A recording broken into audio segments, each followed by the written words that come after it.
जय हिंद साथियों। 28 दिसंबर का सबसे पहला इंपॉर्टेंट डेली करंट अफेयर्स आप सभी के सामने रहा। हाल ही में रेलवे बोर्ड के चेयरमैन और सीईओ कौन बने हैं?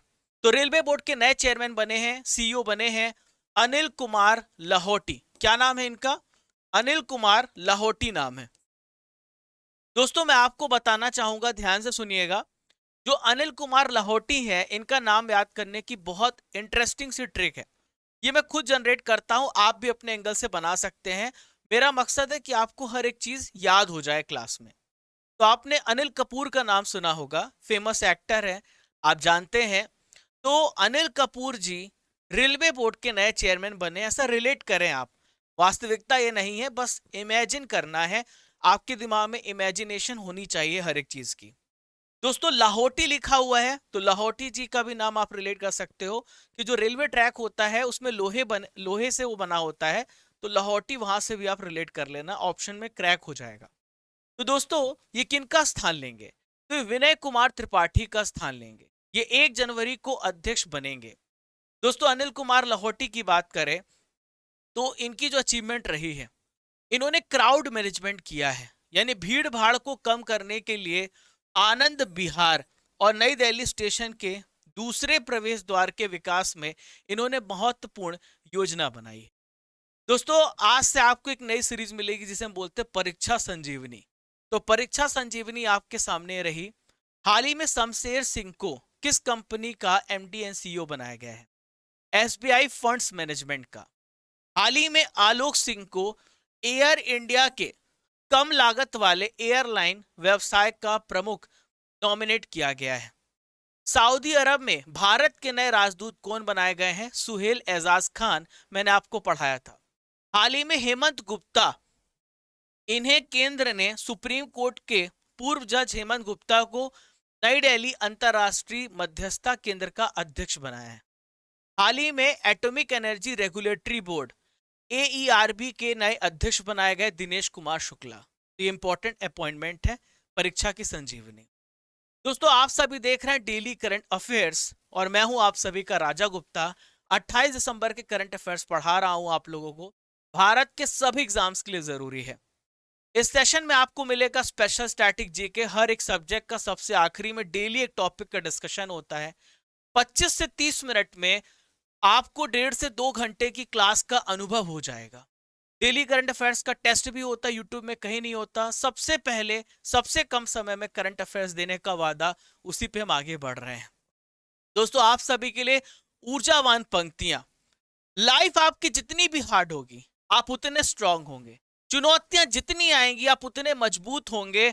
आप जितने स्ट्रांग बनोगे लाइफ उतनी ही इजी हो जाएगी। दोस्तों बिना कुछ किए तो कुछ होता ही नहीं है। आपको मेहनत एफर्ट तो डालनी ही पड़ेगी। दोस्तों भोजन खाने के लिए भी थाली उठानी पड़ती है और भोजन को हाथ से आपके मुंह तक प्रवेश कराना होता है। सब कुछ मुफ्त में नहीं मिलता और मुफ्त की कोई वैल्यू नहीं होती। मेहनत करो और बस लगे रहो, सब कुछ मिलेगा। डेली शेड्यूल करो, भटको मत, डरो मत। क्वेश्चन नंबर 2 को देखते हैं। हाल ही में किस राज्य के मुंडेरा बाजार और तेलिया अफगान का नाम बदला गया है? तो दोस्तों फिर से नाम बदला गया है। तो ये यूपी राज्य का, उत्तर प्रदेश राज्य का मुंडेरा बाजार और तेलिया अफगान का नाम बदला गया है। अब नाम क्या किया गया है ये भी मैं आपको समझाता हूं। आपको ये बात समझ में आ गई? ये बात यूपी की है। तो दोस्तों राज्य सरकार ने सिफारिश की थी, राज्य सरकार ने सिफारिश की थी केंद्र से कि 2 स्थानों का नाम बदला जाए। क्योंकि किसी भी का स्थान बदलना है, नाम बदलना है, तो आपको केंद्र से सिफारिश लेनी पड़ती है। तो दोस्तों मुंडेरा बाजार का नाम चौरी चौरा हो गया है और देवरिया जिले के तेलिया अफगान गांव का नाम बदलकर तेलिया शुक्ल हो गया है। ठीक है। अभी हाल ही में काकोरी ट्रेन जो कांड था उसे काकोरी ट्रेन एक्शन कर दिया गया है। आपको याद होगा, मैंने पढ़ाया था करंट अफेयर्स में। ठीक है दोस्तों, तेलिया अफगान का नाम बदलकर तेलिया शुक्ला किया गया है और मंत्रालय ने प्रमाण पत्र भी जारी कर दिया है। दोस्तों हमारे संविधान के किस आर्टिकल में लिखा है कि पार्लियामेंट किसी भी राज्य के नाम के बदलने का अधिकार रखती है? तो दोस्तों आर्टिकल नंबर 3 पे है। हालांकि किसी भी राज्य का नाम बदलना, राज्यों की बाउंड्री को जोड़ना या सीमा विभाजन करना ये आर्टिकल नंबर 3 में है, लेकिन संविधान में ऐसी कोई प्रक्रिया नहीं है जिसमें राज्य के शहरों के नाम को बदला जाए। इसका कोई प्रक्रिया का उल्लेख नहीं है, बट ये पावर केंद्र को ही है। परीक्षा संजीवनी दोस्तों, अगस्त 2022 में अभी रेलवे ने अपने पूछताछ काउंटर का नाम बदला है, जरा देखिएगा वहां पर। इसका नाम हो गया सहयोग। भारत ने किस शहर में सबसे लंबा डबल डेकर फ्लाईओवर बनाने का रिकॉर्ड बनाया है? तो नागपुर, महाराष्ट्र में। हाल ही में राष्ट्रीय high speed rail corporation limited के प्रबंध निदेशक किसे बनाया गया? राजेंद्र प्रसाद को। आगे बढ़ता हूं तो दोस्तों, अभी और भी परीक्षा संजीवनी है। तो नाम बदला गया है, टिक्की बंदी स्टेडियम मेघालय में है, पीएस संगमा स्टेडियम हो गया है। राजीव गांधी ओरंग नेशनल पार्क, इसका नाम बदलकर क्या किया गया है? ओरंग नेशनल पार्क किया। राजीव गांधी पहले इसका नाम था, अब इसे ओरंग नेशनल पार्क बोला जाए।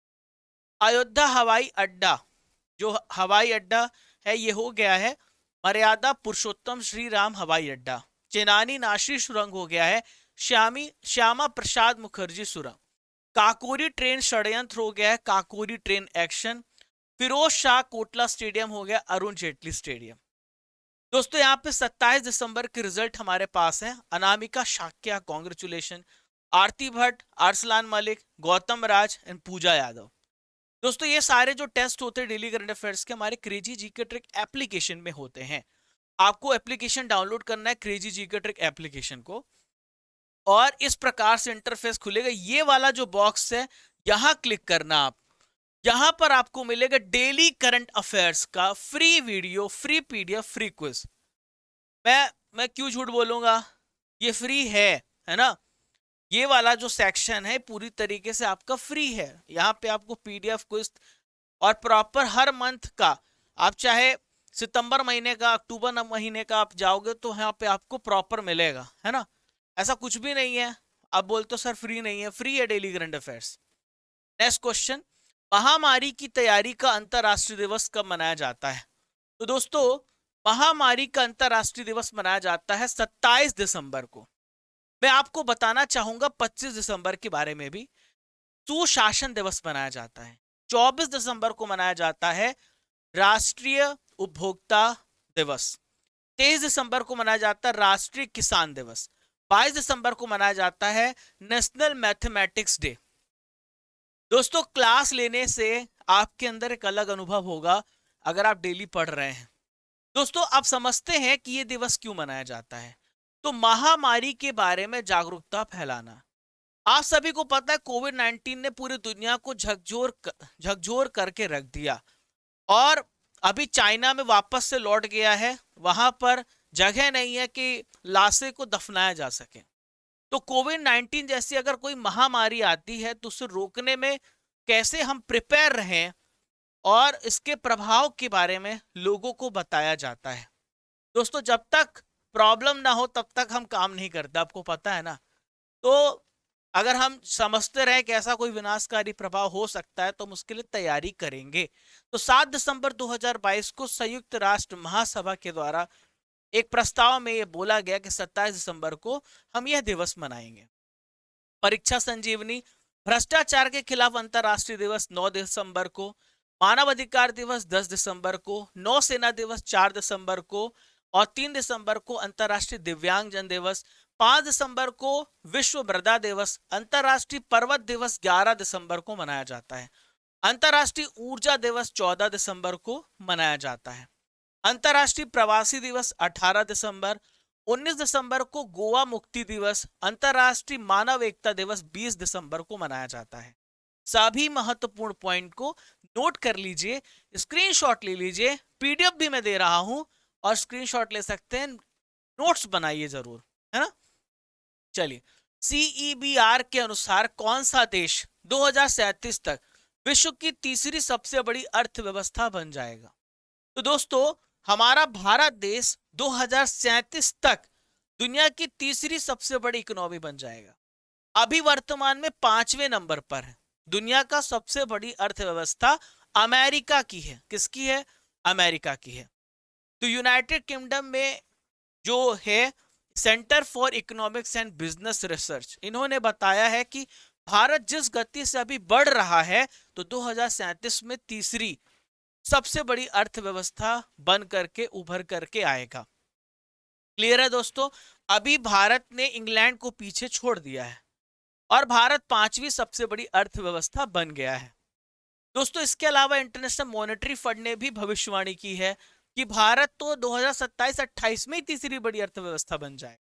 ऐसा क्वेश्चन आपसे पूछा जा सकता है, इकोनॉमिक्स के प्रश्न पूछे जाते हैं, आपके कमेंट्स आते हैं सर इकोनॉमी से रिलेटेड प्रश्नों को भी रखिए, तो बहुत सारे प्रश्न यहाँ पर होते हैं। आप ध्यान से सुनिए, हम वो करंट अफेयर्स हर करंट अफेयर्स को शामिल करते हैं। क्लियर है दोस्तों? चलिए, तो दोस्तों एसबीआई की इको रैप की रिपोर्ट के अनुसार भारत 2029 में तीसरी सबसे बड़ी अर्थव्यवस्था बन जाएगा। एसबीआई ने भी रिपोर्ट पेश की है। दोस्तों कोई भी ऐसा टॉपिक जिसका आप कंप्लीट विश्लेषण चाहते हैं, जो आपको नहीं समझ में आ रहा है, कमेंट बॉक्स पे लिखिए। सबसे ज्यादा लाइक जिस कमेंट पर आएंगे मैं उस टॉपिक को यहां पर पढ़ाऊंगा, आप कमेंट कीजिएगा। चलिए दोस्तों, आप सभी के लिए खुशखबरी है, पूरे एक साल के करंट अफेयर्स का निचोड़ लेकर के आपके राजा सर आ रहे हैं, यानी कल ही आ रहा हूं मैं। जनवरी से लेकर दिसंबर तक पूरा खत्म, पूरा महा मैराथन होने वाला है, पूरे एक साल का करंट अफेयर्स मैं आप सभी के लिए ला रहा हूं। दुनिया की बेस्ट फूड की लिस्ट में भारत को कौन सा स्थान मिला है? तो दुनिया की बेस्ट फूड की लिस्ट में भारत को इसमें 5वां स्थान मिला है। इकोनॉमी भी 5वें स्थान पर और फूड भी 5वें स्थान पर, दोनों रिलेट कर लो, अब कैसे भूलेगा, है ना? तो दुनिया में सबसे पहले स्थान पर इटली के व्यंजन है ना? तो टेस्ट एटलस के अनुसार भारत 2022 के सर्वश्रेष्ठ व्यंजनों की वैश्विक सूची में 5वें स्थान पर। मुझे पता है ये सब देख करके आप सभी के मुंह में पानी आ रहा होगा, पर अभी नहीं, अभी ब्रेकफास्ट करना, पहले करंट अफेयर्स पढ़ लो। डेली 6 बजे आपको करंट अफेयर्स मेरे साथ पढ़ना है। क्लियर है? चलो, तो दोस्तों दर्शकों की वोटिंग ली गई, उसी आधार पर रैंकिंग जारी की गई है। दोस्तों चीनी जो व्यंजन है दुनिया के 11वें स्थान पर है। आज की नॉलेज की फैक्ट्री में हम कुछ महत्वपूर्ण राज्यों के चीफ मिनिस्टर के बारे में जानेंगे। जगन मोहन रेड्डी आंध्र प्रदेश के चीफ मिनिस्टर हैं। अरुणाचल प्रदेश के चीफ मिनिस्टर है पेमा खांडू। ठीक है, अब आप ऐसे याद कर सकते हो, भूलने नहीं, अरुणा लिखा हुआ है, अरुणाचल पे कर दे, आप ऐसे याद रखना, अरुणाचल पे कर दे, तो पे से पेमा खांडू याद आ जाएगा। आपका कोई अरुणा मतलब कोई फ्रेंड है, उसको बोल रहा चल पे कर भाई, तू पे नहीं करता आजकल, सब जानते, ऐसा आप रिलेट करोगे ना तो याद होगा। असम के हैं हेमंत बिश्वा शर्मा। कौन है? असम के हेमंत बिश्वा शर्मा। ठीक है, आप ऐसे भी याद कर सकते हो हेमंत शामकुआ, हेमंत शामकुआ असम। बिहार के नीतीश कुमार कई सालों से हैं तो ये नाम आपको याद होगा। भूपेश बघेल छत्तीसगढ़ के हैं। महाराष्ट्र के हैं एकनाथ, एक ही सीएम है महाराष्ट्र का, वो एकनाथ शिंदे, पूरे भारत में एक है, नंबर 1, ऐसे याद रखिए। मणिपुर एन बीरेन सिंह। दोस्तों मेघालय के हैं कॉनरेड संगमा। ठीक है, तो दोस्तों जब मेघ आता है, जब मेघ आता है तो सब संग, संग मतलब होता है मिल करके गाना गाने लगते हैं, ऐसा आप याद रखिएगा। मिजोरम, मिजोरम का याद करना सबसे आसान है, जोरम थांगा, इसमें भी रम है उसमें भी रम है, मिजोरम में भी रम है, जोरम में भी रम है। नागालैंड नेफ्यूरियो, तो दोस्तों नागालैंड एक ऐसी जगह है जहां पर आपका नेफ्यू खो गया, आपका भतीजा खो गया, ऐसे आप रिलेट कर रहे होगे तो शायद याद हो रहा होगा। चलिए, राष्ट्रपति श्रीमती द्रौपदी मुर्मू जी ने किस राज्य में श्री शैलम मंदिर का विकास परियोजना का लोकार्पण किया है? तो श्री शैलम मंदिर कहां पर है? ये आंध्र प्रदेश में है श्री शैलम मंदिर। दोस्तों राष्ट्रपति द्रौपदी मुर्मू जी ने श्री शैलम मंदिर परिसर का अभी हाल ही में इस कुरनूल में है, आंध्र प्रदेश के कहां पर है? कुरनूल में है ये। दोस्तों ये जो परियोजना है पूरी तरीके से 100% जो है केंद्र सरकार के द्वारा वित्त पोषित की गई है, पूरा फाइनेंस जो है केंद्र सरकार के द्वारा दिया गया है। मंदिर के साथ साथ आसपास की जितनी भी जगह हैं उनमें भी सुविधाएं, फैसिलिटीज प्रदान की गई हैं। परीक्षा संजीवनी भारत के प्रसिद्ध ऐतिहासिक मंदिर, बहुत सारे प्रश्न पूछे जाते हैं, उसको भी मैं लेकर के चल रहा हूँ। विरूपाक्ष मंदिर हम्पी कर्नाटक में है। विट्ठल मंदिर ये भी कर्नाटक में है। मीनाक्षी मंदिर मदुरई तमिलनाडु में है। रामनाथ स्वामी मंदिर रामेश्वरम द्वीप में है। सुचिंद्रम मंदिर कन्याकुमारी तमिलनाडु में है। सोमनाथ मंदिर सभी जानते हैं गुजरात में है। द्वारकाधीश भी गुजरात में है। कोणार्क, जगन्नाथ और लिंगराज ये तीनों मंदिर कहां पर हैं? उड़ीसा राज्य में। चलिए आगे बढ़ते हैं। भारत और किस देश ने मोंगला बंदरगाह को नया रूप प्रदान करने के लिए समझौता किया है? तो भारत और किस देश ने? भारत और बांग्लादेश ने मोंगला बंदरगाह को नया रूप देने के लिए हाल ही में समझौता किया है और इसमें 4 अरब 50 करोड़ अमेरिकी डॉलर की रियायती ऋण श्रृंखला के अंतर्गत ये विकास किया जा रहा है मोंगला पोर्ट का। मोंगला बंदरगाह जो है दोस्तों, बांग्लादेश का दूसरा सबसे बड़ा व्यस्त बंदरगाह है, दूसरा सबसे बड़ा है और सबसे बिजिएस्ट पोर्ट है। इससे भारत को क्या फायदा होगा? तो भारत को यह फायदा होगा और बांग्लादेश को भी फायदा ही है।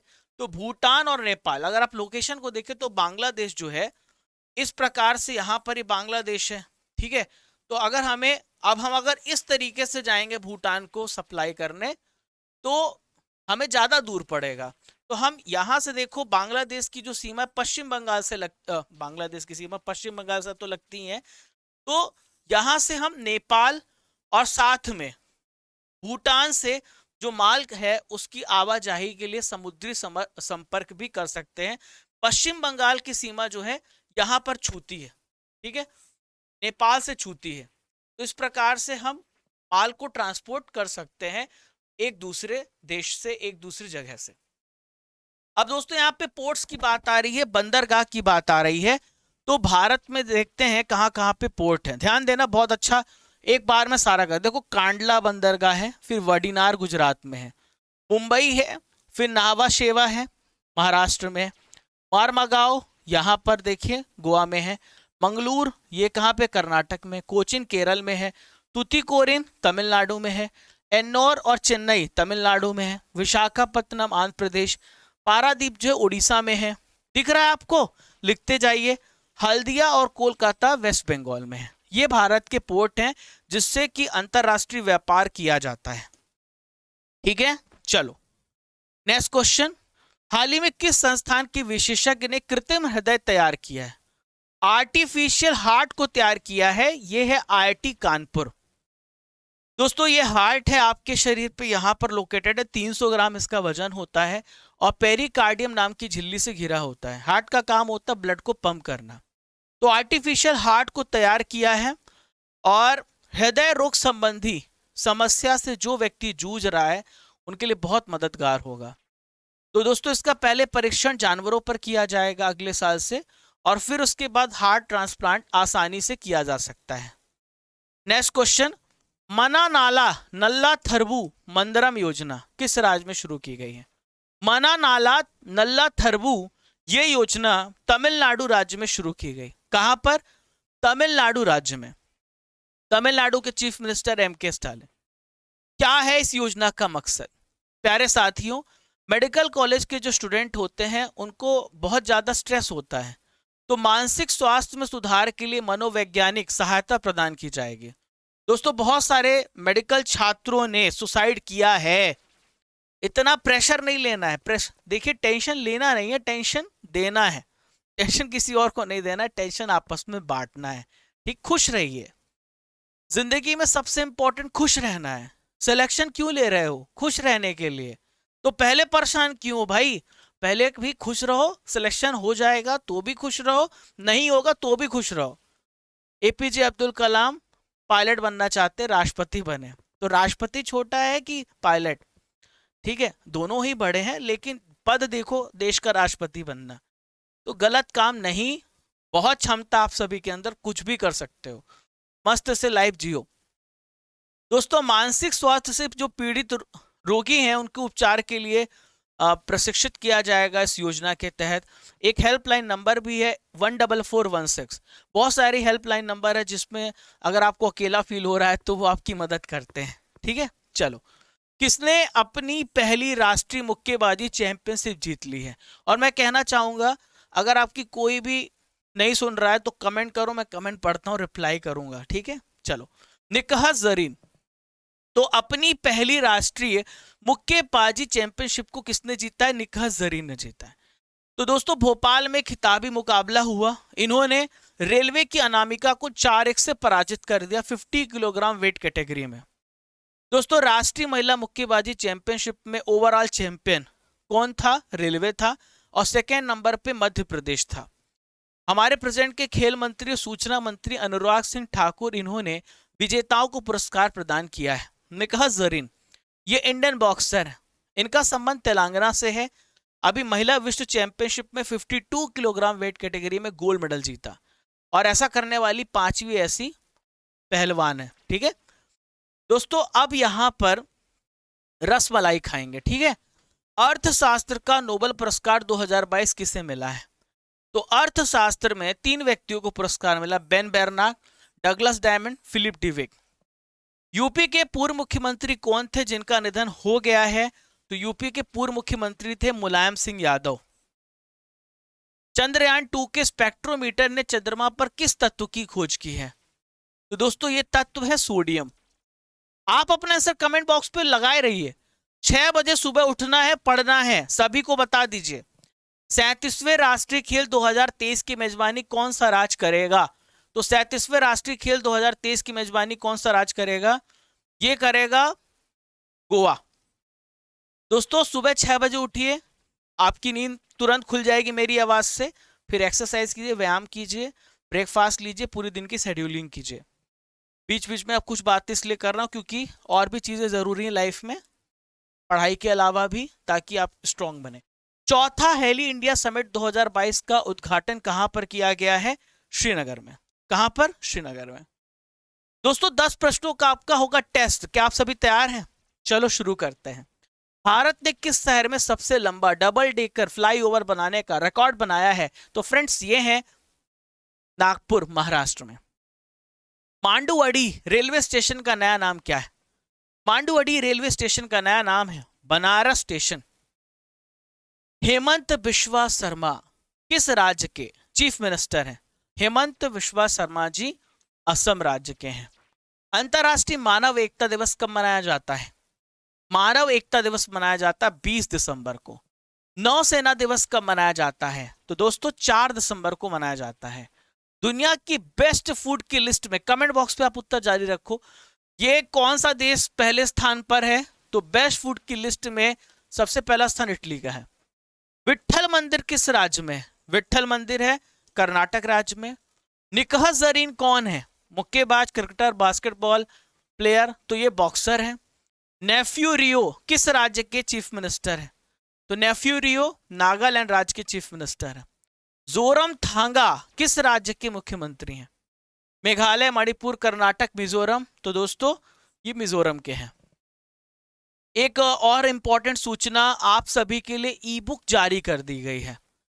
दोस्तों, आप एप्लीकेशन पर ई बुक आप डाउनलोड कर सकते हो, पूरी जनरल साइंस सब्जेक्ट, पूरा इंडियन ज्योग्राफी, पॉलिटी, ये भी आपके यहां पर ऐसे जब एप्लीकेशन खोलोगे तो ये दिख जाएगा। और आप RGCGT राजा गुप्ता क्रेजी जी के ट्रिक यूज कर लेना कोड, तो आपको यहाँ पे डिस्काउंट भी मिल जाएगा इन सभी ई बुक पर, इन सभी PDF पर। चलो दोस्तों, रिवीजन कर लेते हैं 27 दिसंबर के करंट अफेयर्स का। क्या आप सभी तैयार हैं? तो चलिए शुरू करते हैं। पुष्प कमल दहल प्रचंड किस देश के नए प्रधानमंत्री बने हैं? तो पुष्प कमल दहल नेपाल के हैं, है ना? आप तो इनका नाम भूलेंगे ही नहीं। एकलव्य पुरस्कार 2022 स्वस्ति सिंह को प्राप्त हुआ, वह कौन है? तो स्वस्ति सिंह जो है साइकिलिस्ट हैं। अमृत भारत स्टेशन योजना के अंतर्गत कितने स्टेशनों का आधुनिकीकरण किया जाएगा? 1000। लोसर महोत्सव किस केंद्र शासित प्रदेश में मनाया जा रहा है? तो लोसर कहां मनाया जा रहा है? लद्दाख में। कहां पर? लद्दाख में। किस देश के पूर्व राष्ट्रपति अब्दुल्ला यमीन को 11 साल की जेल की सजा सुनाई गई? दोस्तों, मालदीव्स के ये राष्ट्रपति थे। यूपी के किस जेल के खाने को FSSAI के द्वारा 5 स्टार की रेटिंग दी गई है, तो यह है बुलंदशहर। धर्मदम भारत का पहला पूर्ण पुस्तकालय निर्वाचन क्षेत्र किस राज्य में बना है? केरल में। वीर बाल दिवस कब मनाया गया? हर साल 26 दिसंबर को मनाया जाता है। जॉर्ज कोहेन किस देश के फुटबॉलर थे जिनका निधन हो गया? ये इंग्लैंड के प्लेयर थे। किस भारतीय को बेन बेरा स्पॉटलाइट अवार्ड 2022 मिला है? डॉक्टर कार्तिका राजीव को। आज का सवाल है दोस्तों, दुनिया की बेस्ट फूड की लिस्ट में भारत का कौन सा स्थान है? आपको कमेंट बॉक्स पर उत्तर देना है। जो करंट अफेयर्स, यहां से हम पूरे करंट अफेयर्स को खत्म कर दिए हैं। अब हम स्टैटिक जीके स्टार्ट करेंगे। स्टैटिक जीके में आज हम देखने वाले हैं लोक कला शैली एवं लोक नृत्य। बहुत सारे प्रश्न यहां से पूछे जा रहे हैं। क्या आप सभी तैयार हैं? देखो, मेरी जो ट्रिक है, डिस्क्लेमर दे दूं, हो सकता है कि आप हंस हंस के लोटपोट हो जाए, हो सकता है किसी को लगे सर क्या ट्रिक है, मजा नहीं आया, तो आप बना सकते हो। मेरा मकसद है कि मैं याद कराऊं, पढ़ाने के साथ साथ भी याद कराऊं, कोशिश यही रहती है। ठीक है, तो चलो डिस्क्लेमर मिल गया ना। अब कोई कमेंट नहीं करना, याद करने की कोशिश करना, क्योंकि क्वेश्चन एग्जाम में जब सही करोगे तो सिलेक्शन होगा। रंगोली भारत के किस क्षेत्र की प्रमुख कला शैली है? तो रंगोली कहाँ पे है? महाराष्ट्र की। दोस्तों अभी यहाँ पे रंगोली है, तो रंगोली अगर आप देखो सबसे ज्यादा होली जो मनाई जाती कहाँ पर मनाई जाती? महाराष्ट्र में। रंगीले लोग कहाँ रहते हैं? महाराष्ट्र में। उटपटांग लोग रहते हैं, ऐसा मतलब बॉलीवुड जो है वहां पे आपने देखा होगा बहुत सारे उटपटांग लोग रहते हैं। इसको आप अदरवाइज मत लेना। बहुत सारे जो बॉलीवुड इंडस्ट्री के एक्टर्स हैं, नाम नहीं लेना चाहूंगा, तो ऐसा आप रिलेट करना। ठीक है। अल्पना भारत के किस क्षेत्र की प्रमुख लोक कला शैली है? तो अल्पना यहां पे लिखा है अल्पना, तो पास से पश्चिम बंगाल आप याद रखना। ठीक है। मंडाना लोक कला शैली का संबंध किस भारतीय राज्य से है? तो यहां पे लिखा है डान। देखो राजस्थान में राजपूतों का शासन रहा है, तो हमेशा जो राजपूत थे उस समय वहां के बहुत ही डॉन लोग थे, बहुत ही पावरफुल लोग थे, ऐसे याद रखना। अर्पण लोक कला शैली का संबंध किस भारतीय राज्य से है? तो अर्पण लोक कला शैली का संबंध बिहार राज्य से है। दोस्तों जब हम अर्पण कर देते हैं, जब हम भगवान को सब कुछ अर्पित कर देते हैं, तो हमारे जीवन में बहार आ जाती है ना। जब किसी के लिए समर्पित हो जाते हैं तो बहार आ जाती है, ऐसे याद रखना। चौक पुरना भारत की किस क्षेत्र की लोक कला है? तो चौक पुरना यूपी की है, उत्तर प्रदेश की है। तो चौरी चौरा आपको याद आ रहा है, चौ लगा हुआ है, यूपी। पुष्पों को क्रम से लगाने की जापानी की को क्या कहा जाता है? तो इसे बोलते ईके बाना। क्या बोलते इसको? ईके बाना। कलमकारी लोक कला शैली का संबंध किससे है? कलमकारी का संबंध आंध्र प्रदेश से है। ठीक है। अब देखो आंध्र बोलने पर आंध आ रहा है, यानी ब्लाइंडनेस आ रही है। ठीक है। जो ब्लाइंड पर्सन होते हैं, जिनको दिखता नहीं है, जो अंधापन का शिकार होते हैं, आप देखो सबसे ज्यादा उन्हीं की कलम चलती है, आईएएस बनते हैं, ऐसे रिलेट कर लेना।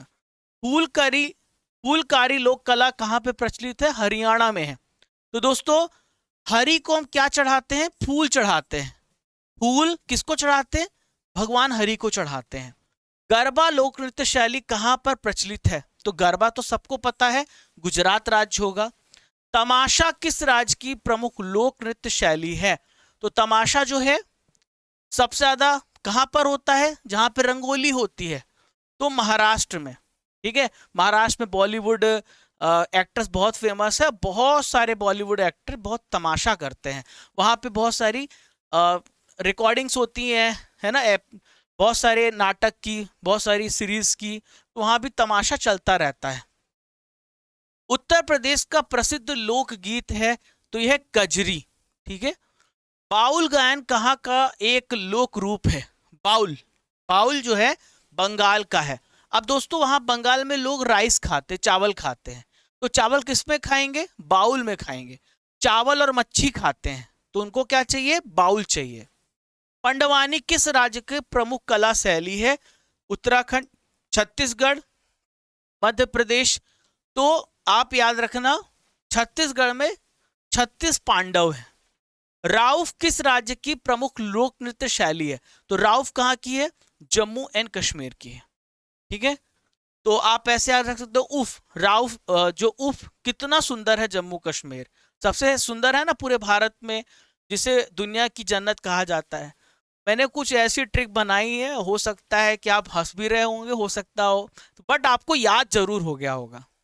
तो दोस्तों ये सेशन होता है यहाँ से खत्म। टेलीग्राम पर पीडीएफ डाउनलोड कर सकते हो, मिल रही होगी आपको, वहां पे इंपॉर्टेंट अपडेट्स मिलती है, उससे भी जुड़ जाना।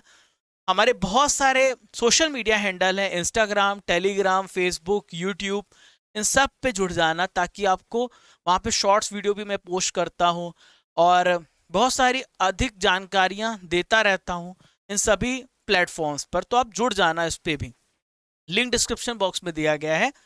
और सब्सक्राइब कर लेना, आए हो तो, आप नए हो तो, क्योंकि आपको तभी मैं दोबारा देखने को मिलूंगा, क्योंकि आप मुझे देखना चाहते हैं तो। और घंटी वाला बटन दबा दीजिए। अच्छा लगा वाकई आपको मेरी मेहनत और क्रेजी जी के ट्रिक की मेहनत दिख रही है तो ज़रूर शेयर कीजिए अपने दोस्तों को। शेयर करने में क्या जाएगा, हम इतनी एफर्ट करते हैं, कुछ नहीं जाएगा, इससे आपकी फैमिली और बड़ी होगी। और अब चलने का समय हो गया, इजाज़त दीजिए। खुश रहिए, मुस्कुराते रहिए। जय हिंद, जय भारत। जब तक तोड़ेंगे नहीं तब तक छोड़ेंगे नहीं।